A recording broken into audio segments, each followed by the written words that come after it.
Bonjour les amis, alors aujourd'hui on va voir la plateforme Binance qui est le plus gros opérateur, la plus grosse plateforme de crypto-monnaie, d'échange de crypto-monnaie. Alors allons faire un petit tour du côté de cette plateforme. Alors c'est une plateforme où vous pouvez voir sur la première page toutes les plus grosses crypto-monnaies. Celles qui sont les plus traitées, ce qu'on appelle les grosses market cap, les plus grosses capitalisations. Vous pouvez vous inscrire avec un numéro de téléphone ou un email, comme beaucoup de plateformes ou de systèmes que vous souhaitez vous inscrire. C'est toujours la même chose. On vous demandera ensuite de vous connecter avec votre password que vous mettez dès que vous rentrez dans la connexion de cette plateforme. Et puis ensuite, vous envoyez un code de vérification qui vous est envoyé par SMS si vous avez choisi la reconnaissance par SMS. Vous recopiez tout simplement ce code et vous faites soumission, et vous arrivez directement sur votre plateforme. Alors, l'intérêt de cette plateforme, c'est que vous pouvez générer des revenus passifs. Donc ça, on va y revenir tout à l'heure, mais pour l'instant, on va aller voir la Binance Card, la carte Binance, qui, vous voyez là, m'a procuré 35 centimes d'intérêt de cashback que je vais immédiatement retransporter dans mon portefeuille spot. Donc je vais du financement au spot 100%. Donc je vais dans BNB. C'est les BNB que je veux aller mettre dans ce compte. Et 100% de ça, on confirme. Et ça va aller directement dans mon portefeuille spot. Donc ensuite, je vais dans le portefeuille spot. Et une fois sur le portefeuille spot, je vais convertir les petits soldes en BNB parce que tous les jours, vous avez des intérêts qui tombent. Et là, j'ai pas grand chose aujourd'hui, mais j'ai quand même des VTHO et du VET et du Bitcoin. Donc tout ça, je vais le convertir en BNB. Je confirme, il y a 2% de frais, il y a 2% juste de frais de conversion. Et ensuite, vous vous retrouvez donc à avoir ces BNB qui sont sur votre compte. Et moi, je vais les mettre dans le coffre. Donc, en fait, je vais les staker. Donc, je stake mes BNB. On peut le faire automatiquement, ça peut se faire tous les jours, mais là, je vous montre. Et là, les BNB que j'ai sur mon compte, je les stake. Et vous voyez, l'opération est réussie. Et donc, je vais afficher mes avoirs. Et on voit que mes avoirs en BNB ont augmenté d'autant, puisque j'ai abondé mon coffre. On voit que là, j'ai gagné 4 centimes. Tous les jours, vous avez vos intérêts qui sont reportés. Donc, c'est souvent 4, 7 centimes, 10 centimes, des fois 2 euros, 3 euros. Ça dépend des moments. En ce moment, les cryptos n'ont pas le vent en poupe. Comme vous voyez, là, l'ensemble de mes cryptos sont affichés. Donc, on voit que les BNB ont augmenté et puis que d'ailleurs tous les autres augmentent tous les jours suivant les intérêts qui y sont reportés automatiquement parce qu'on peut automatiser les choses. Alors aussi concernant le cashback, je voulais vous montrer le niveau sur lequel vous pouvez avoir les niveaux sur lesquels vous pouvez avoir du cashback. Donc si vous avez le niveau 1, c'est-à-dire que vous avez moins de 1 BNB en coffre, vous allez avoir 0,10% de cashback, c'est-à-dire pratiquement rien. Et là, je vous cache pas que c'est pas intéressant du tout. Si vous avez le niveau 2 avec seulement un BNB en coffre, ça commence à être intéressant puisque vous avez 2% de cashback, mais c'est vraiment véritablement intéressant au-dessus, à partir de 10 BNB en coffre. Dès que vous avez 10 BNB en coffre, vous avez 3% de cashback. Et là, effectivement, ça commence à devenir intéressant. Évidemment, plus vous détenez de BNB en coffre, plus vous pouvez monter au niveau 3, 4, 5 et jusqu'à 7 qui représente 8% de cashback. Alors par contre, pour avoir 8% de cashback, il faut avoir quand même 600 BNB, ça représente quand même une sacrée somme. Tout le monde ne peut pas aller jusque-là, mais beaucoup d'entre vous, tout du moins je l'espère, pourront au moins accéder à ce niveau de 10 BNB, voire 40 BNB. Et là, c'est vrai qu'entre 3 et 4%, ça devient quelque chose de sympathique, le cashback chez Binance. Juste une petite parenthèse, hein, il suffit pas d'avoir 10 BNB comme ça que vous aviez juste acheté tout de suite aujourd'hui pour bénéficier par exemple de ces 3% comme moi de cashback. Si vous en aviez 8 par exemple et que vous avez acheté des BNB, Binance fait une moyenne sur lycée, je crois, sur 30 jours et il faut atteindre ce niveau sur 30 jours. C'est-à-dire qu'il faut les avoir eu au coffre au moins 30 jours durant. Donc ça, c'est un petit détail à savoir. Alors, deuxième chose concernant le cashback qu'il faut savoir, suivant votre niveau de carte, hein, vous avez des niveaux 1 à 7, vous avez un plafond.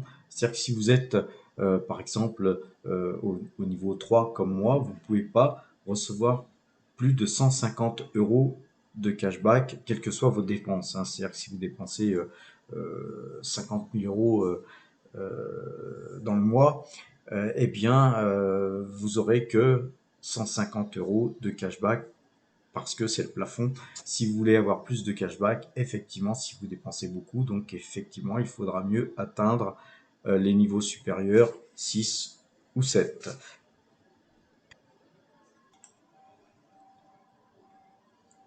Donc, pour faire un dépôt sur votre solde en cash, vous pouvez faire un dépôt bancaire. Donc, vous cliquez sur dépôt bancaire tout simplement. Et à partir de là, vous pouvez sélectionner une devise. Hein. Bon, moi, je suis en euros. Je vais faire un virement tout simplement par carte bancaire. Vous faites continuer. Vous saisissez un montant. Par exemple, vous voulez envoyer 100 euros et vous faites continuer, etc., etc. Et puis, vous alimentez votre compte. Là, je ne vais pas le faire dans ce cas de figure. C'était juste pour vous montrer, puisqu'il me reste un petit peu de cash. Donc, vous allez ensuite sur solde en cash, acheter des cryptos avec votre solde en euros. Vous cliquez là-dessus. La plateforme reconnaît tout de suite combien vous avez de cash.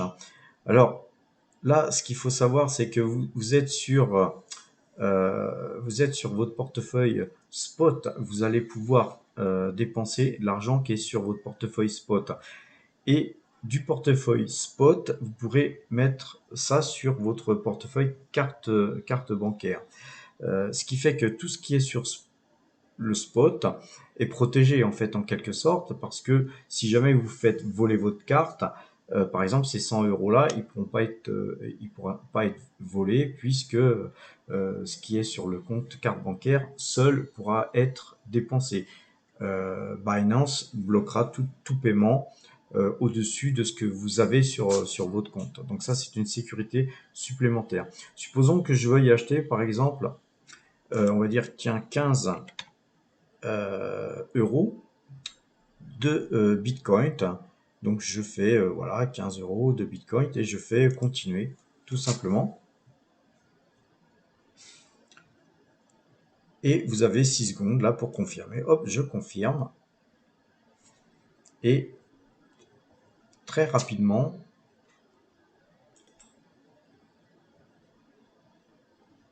vous avez normalement votre opération qui est effectuée. Et donc exactement là, j'ai donc acheté avec mes 15 euros 0,00077 076 Bitcoin. Allez au portefeuille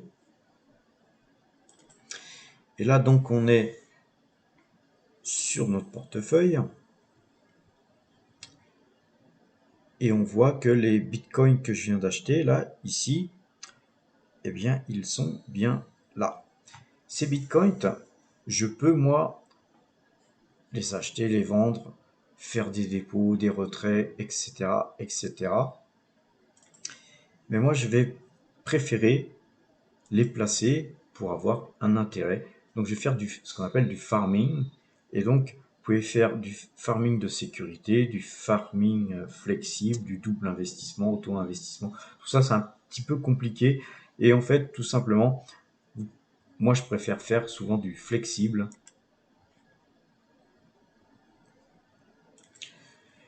Voilà, donc en flexible, je vais mettre le maximum, c'est-à-dire tout ce que je viens d'acheter.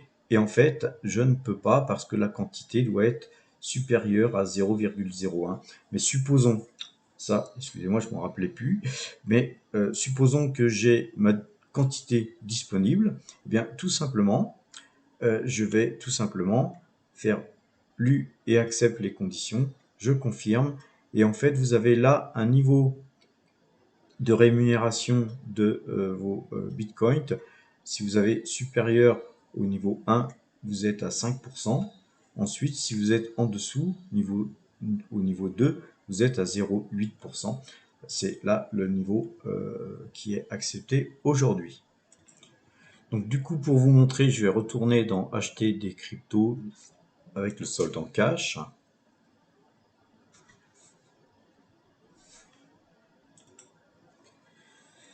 Je vais acheter 20 € de bitcoin.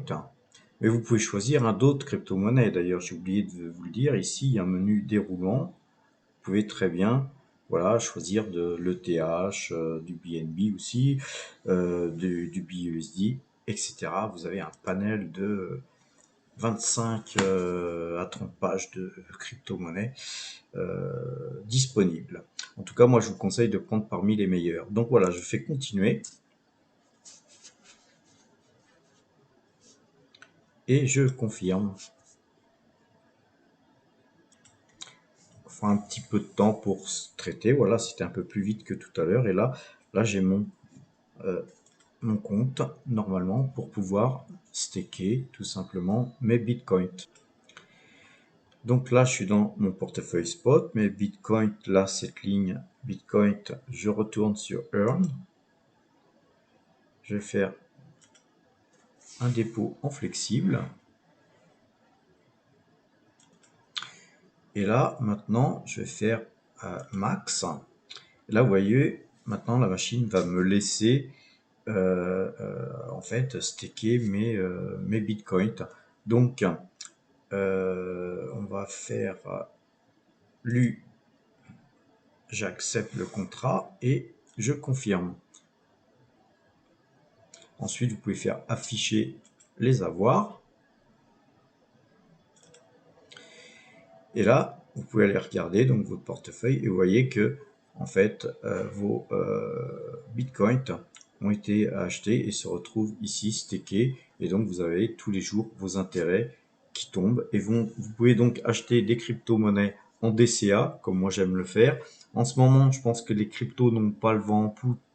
Donc j'achète plus de crypto ou que très très très rarement, de façon à attendre tout simplement un retournement de marché sur les cryptos. Et à ce moment-là, effectivement, on recommencera à DCA sur les cryptos. Comme vous le voyez, j'ai beaucoup plus de BNB que d'autres crypto-monnaies, tout simplement parce que, effectivement, tout simplement parce que les BNB m'offrent tout simplement une sécurité, déjà, parce que c'est une très grosse crypto-monnaie, elle risque pas de couler demain, contrairement à d'autres cryptos qui à mon avis, n'ont peut-être pas lieu d'être. Donc, je suis quand même sur des cryptos qui soit représentent des projets intéressants comme le VET, ou soit des grosses cryptos comme Bitcoin, ETH, ADA et surtout BNB. Ce qui est intéressant de voir aussi, c'est que sur cette plateforme qui paraît très très compliquée au départ quand vous vous rentrez là-dessus, mais au final, vous avez de multiples liens, que vous passiez par les liens au-dessus ou les liens sur le côté. Ce qu'on a fait tout à l'heure, Earn, vous auriez pu faire à partir de là, tout simplement. Vous pouvez voir vos revenus passifs aussi à partir de là, par exemple, Binance Earn.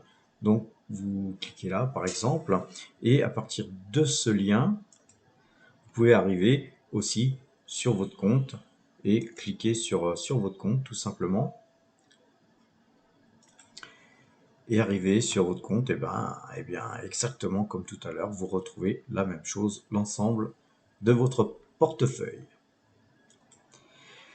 Alors, on va refaire un petit tour du côté de la carte Binance, juste pour vous montrer que ce qui me restait en liquidité sur mon compte, ou plutôt le portefeuille spot. Donc, il me reste un petit peu d'argent puisque j'ai acheté des cryptos sur les 100 € que j'avais sur mon compte. Et là, on voit que sur ma carte, je ne peux dépenser que 228 €. Et donc, je vais recharger cette carte à partir du portefeuille spot ici vers le portefeuille financement qui est donc la carte. Et donc, je pourrais choisir de remettre des BNB qui me restent, ou tout simplement des euros. Et là, c'est des euros, donc il me reste 65 €, puisque sur les 100 €, hein, j'ai dépensé 35 € en achat de Bitcoin. Donc je vais mettre 100% de cet argent que je vais mettre sur mon portefeuille, carte bancaire. Et je confirme, et vous allez voir tout de suite, cet argent arrive immédiatement sur ma carte Binance, et donc je peux dépenser immédiatement mes malheureux 293,06 € qui est sur ce compte. Vous pouvez aussi voir à partir de votre carte Binance, à partir de ce lien, toutes les transactions que vous avez pu faire comme achat. Et tous ces achats-là, une fois que là, par exemple, sur ces 16,50 €, j'ai pas encore touché mon cashback. Dès que c'est terminé, ils calculent le montant de 3% qu'ils me doivent et ils le mettent sur les BNB que je peux ensuite dépenser. Alors, ce qui est intéressant aussi, et je pense que d'ailleurs Binance est la seule plateforme à faire ça, c'est que tous ces BNB, moi je les stake, mais je pourrais très bien les laisser ici.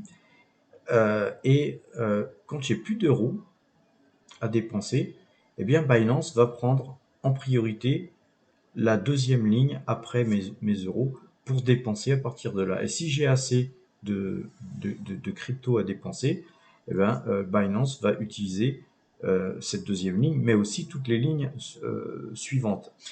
À vous ensuite de pouvoir, par exemple, si je souhaite mettre de l'ADA un peu plus en avant, ou du Bitcoin un peu plus en avant, donc je ne sais plus comment on fait, mais on peut changer, on va voir tout. Peut-être qu'on peut faire comme ça.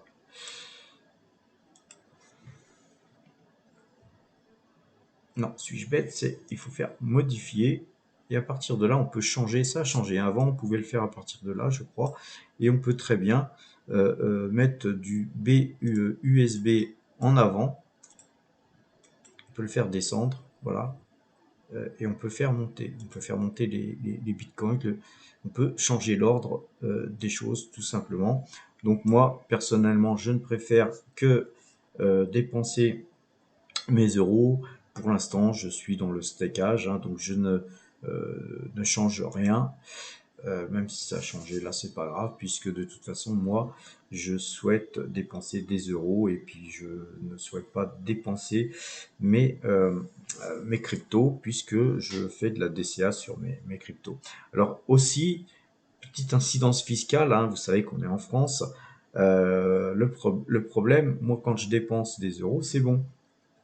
Je ne paye pas d'impôt sur mes euros que je dépense. Par contre, si je vais commencer à utiliser mes cryptos, si je vais faire des petites dépenses de 3 € par-ci, un café par-là, une baguette de pain à 1,20 € ou etc., vous allez avoir une grosse complexité au niveau fiscal, puisqu'il va falloir que vous fassiez l'addition de tout ça et que vous puissiez prouver au fisc que voilà, vos cryptos, patati patata. Donc moi perso, sur les cryptos, dans la force actuelle des choses, je préfère ne pas y toucher, ne pas y dépenser, pour ne pas avoir de complexité fiscale. Par contre, le jour où je déciderai soit de fermer mon compte, soit de commencer à dépenser, je dépenserai soit le minimum possible pour être en deçà du plafond taxable. Donc ça, c'est aussi une possibilité de vous dire, je crois que c'est 380 € par an, de vous dire, moi, tous les ans, je vais dépenser 380 € de crypto et point barre, je suis pas taxé. Ça, c'est une possibilité. L'autre possibilité, c'est de vendre 10 000 €, 50 000 €, peu importe la somme que vous avez sur votre compte, et ensuite vous déclarez aux impôts, mais en une seule fois, parce que sinon, je vous souhaite bon courage. Alors, j'aimerais terminer pour vous dire aussi qu'il y a, quel que soit votre niveau, des petites formations, des petites vidéos explicatives. Qu'est-ce que c'est le Bitcoin, le guide du revenu passif en crypto pour les débutants, et aussi qu'est-ce que les crypto-monnaies. Bon, ça c'est un, un sujet que vous pouvez retrouver sur YouTube, un petit peu partout, mais moi j'ai tenu à vous faire une vidéo pour vous montrer à quel point cette plateforme paraît compliquée au demeurant, au prime abord, quand vous commencez à rentrer dessus, mais qu'avec un petit peu d'expérience, et puis simplement d'avoir peut-être simplement visualisé ma vidéo, m'avoir écouté un petit peu, peut-être, j'espère que ça vous aidera à mieux pouvoir vous débrouiller sur cette plateforme. Aussi, ce qu'il faut aussi savoir, c'est que même si vous tradez pas, hein, parce que moi personnellement les cryptos, je n'ai jamais tradé, parce que j'ai déjà suffisamment à faire entre les actions et le CAC 40, mais on peut se mettre, pourquoi pas, à un moment donné, à trader les cryptos. C'est très volatile, donc c'est sympathique, c'est grisant, mais c'est excessivement dangereux, sans compter que le levier qui vous est proposé, notamment sur Binance, me paraît un petit peu trop élevé, et donc vous pouvez très très rapidement cramer votre compte. Donc je vous conseille surtout pas de faire du trading sur crypto. En tout cas, moi, je ne souhaite pas faire ça. Voilà, donc ce que je voulais dire, oui, c'est ça. C'est tout simplement, quand vous faites un achat avec votre carte bancaire, Binance vous envoie un petit message sur votre téléphone portable ou sur votre tablette ou sur votre ordinateur, peu importe, pour vous prévenir que vous avez fait un achat de combien, et ce message part dans les 2 secondes, 3 secondes qui suivent votre achat. Donc c'est une sécurité supplémentaire, parce que effectivement, si vous n'avez rien acheté, que vous recevez un message, c'est peut-être que vous avez perdu votre carte. Voilà les amis, donc je vous souhaite un bon week-end et à bientôt.